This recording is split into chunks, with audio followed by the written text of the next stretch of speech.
Hello everyone, this is As Mohammad Khan and I welcome you in today's segment student. Today we will discuss about one important or interesting topic. It is food preservation. Yes student, in our daily life we use food and generally you means the children like the preserved food. Means in your daily life you take the sauce, you take juices or the sharbats, and you also take the chyawanprash, you take the jam, and you take the tonics.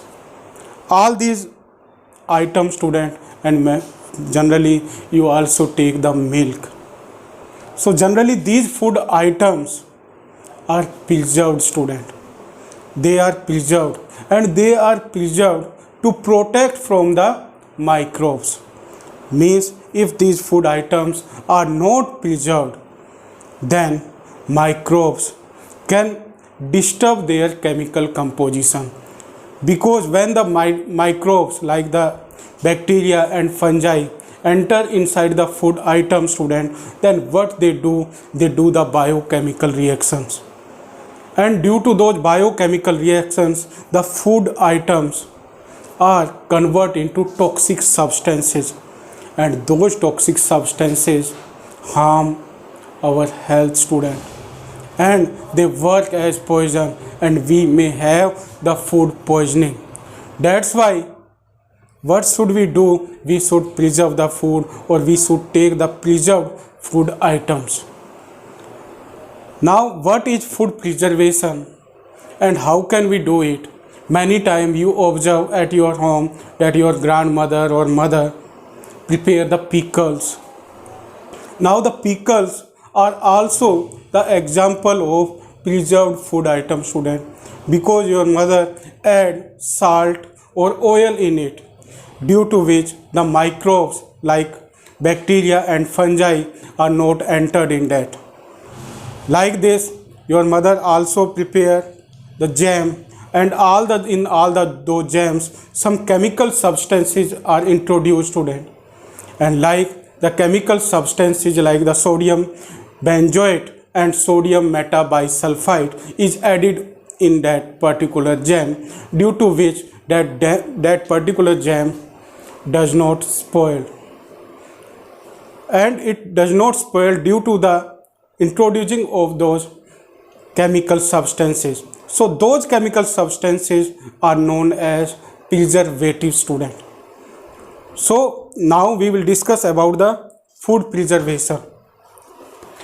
Now what is it? It is the process to store and preserve the food from microbes for long period of time, and this process is known as food preservation. Means again I am repeating, the food preservation is the process in which the food is stored or preserved for a long period of time to protect from the microbes. So it is food preservation student. And how can we preserve the food? There are the different methods student. Like here you can observe that all the food items are in airtight packing. So with the help of airtight packing we can also protect the food items, because due to that airtight packing the microbes can't enter in that particular food item. So airtight packing is the first method from which we can store the food, or we can preserve the food for the long period of time. Many times you purchase the chips packet student, and those chips packets are packed with the help of one gas student. Means in the packing there is one other gas is also introduced, and that gas is nitrogen gas, and due to that nitrogen gas the microbes can't enter in that particular food item or the chips student, due to which those chips are not spoiled, or those namkeens are not spoiled student. Like this there are some methods from which we can preserve the food, like the adding common salt. Now what is common salt student? Common salt means sodium chloride that we take in our food items. If we add more amount of the common salt in the particular food item like milk, like in fish or like in pickles, then those pickles, meat or egg are not spoiled due to that, because the microbes can't do the biochemical reaction on that particular food. That's why they are not spoiled. Like this, another method that we can use, it is adding sugar. Generally, to prepare the jams, squash or chyawanprash, what the people do, student, they enter the more and more sugar in that. Due to that, there is no microbes enter in that particular food items. So by adding sugar, we can also protect the food items. Like this, adding oil. If we add the oil in the food item, students, especially in the case of the pickles, we add the more oil in the pickles. If we add the oil, then due to that, the microbes can't do the biochemical reactions, and due to which those particular food items are not spoiled. So by adding oil, we can also protect the food items. Next is by adding vinegar. Now what is vinegar, student? It is acetic acid. It is acetic acid, and it is also known as ethanoic acid, student. Generally, this vinegar is used in Chinese food items like the chow mein, it is used. So by adding the vinegar, we can also preserve the food items, especially the chow mein can be preserved. So vinegar can be also used, like with the help of this, the pickles can be also preserved, or salads are preserved with the help of vinegar. Next is heat and cold treatment.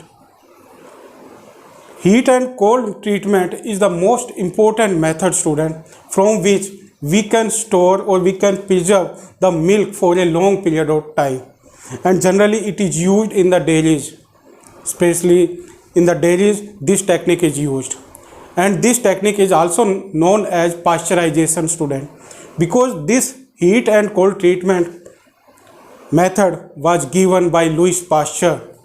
That's why this technique is known as pasteurization. In this, first the milk is heated at 70 degrees Celsius temperature, student, and after heating it is chilled down.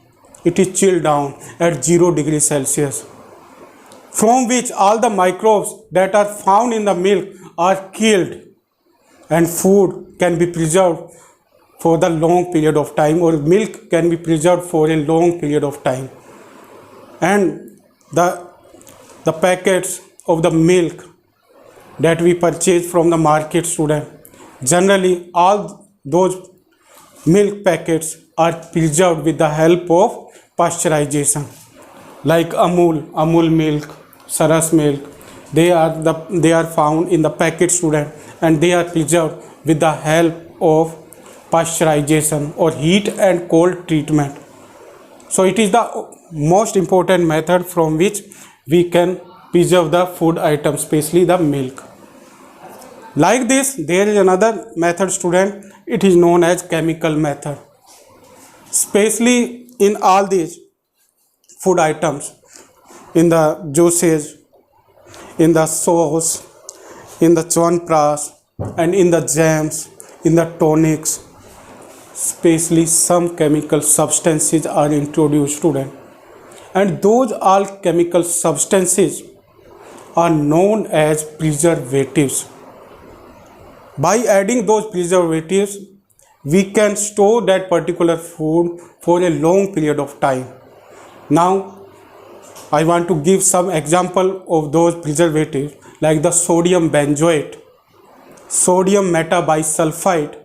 These are the preservatives that are introduced with jams, sauce or chyawanprash, from which those food items are not spoiled, or from which the microbes can't enter in those food items, student, and we can store the food for a long period of time.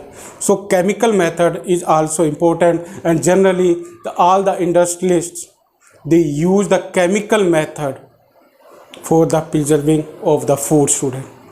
Now I want to tell you that we should not take the preserved food due to this reason only, because these chemical substances are added in those preserved food, student.